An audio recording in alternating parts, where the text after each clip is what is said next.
ফের একবার ভাইরাস আতঙ্ক ভারতে। এইচএমপি ভাইরাসে আক্রান্তের খোঁজ মিলল বেঙ্গালুরু থেকে। আরো ডিটেল জানবো, আমার সঙ্গে রয়েছেন মৈত্রী। মৈত্রী, কি খবর আছে আমাদের কাছে?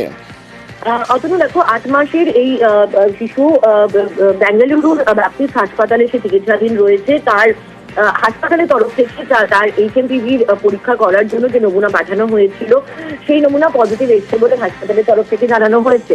যদিও কর্ণাটকের স্বাস্থ্য দপ্তর এবং কেন্দ্রীয় স্বাস্থ্য মন্ত্রক তারা এখনই এই শিশুটি এইচএমপিভি আক্রান্ত বলেই তারা জানিয়ে দিচ্ছে না। তার কারণে এই শিশুর নমুনাটি এনআইভি অর্থাৎ ন্যাশনাল ইনস্টিটিউট অফ ভাইরোলজি পুনেতে, সেখানে তার নমুনা পাঠানো হবে এবং সেখান থেকে কনফার্মেশন আসার পরই তারা জানাবেন এইচএমপিভি ভাইরাসে এই শিশুটি আক্রান্ত কিনা। তবে যদি এই শিশুটি এইচএমপিভি ভাইরাসে আক্রান্ত হয়, তবে এটাই ভারতের প্রথম এইচএমপিভি কেস হবে। তার কারণ আমরা জানি যে ইতিমধ্যেই চায়নায় একাধিক হাসপাতাল ওভারফ্লো করছে এইচএমপিভি আক্রান্তের জেরে, এবং আতঙ্ক ছড়াচ্ছে কিছুটা 2020 মতোই আতঙ্ক মানুষের মধ্যে ছড়াচ্ছে। যদিও বিশেষজ্ঞরা জানাচ্ছেন যে এই বিষয় নিয়ে এখনই আতঙ্ক করার মতো কোনো পরিস্থিতি নেই।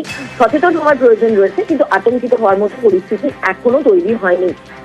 এবং এই শিশুটির পজিটিভিটি রিপোর্ট সেটা পাওয়া যাবে আর কিছুদিনের অপেক্ষায়।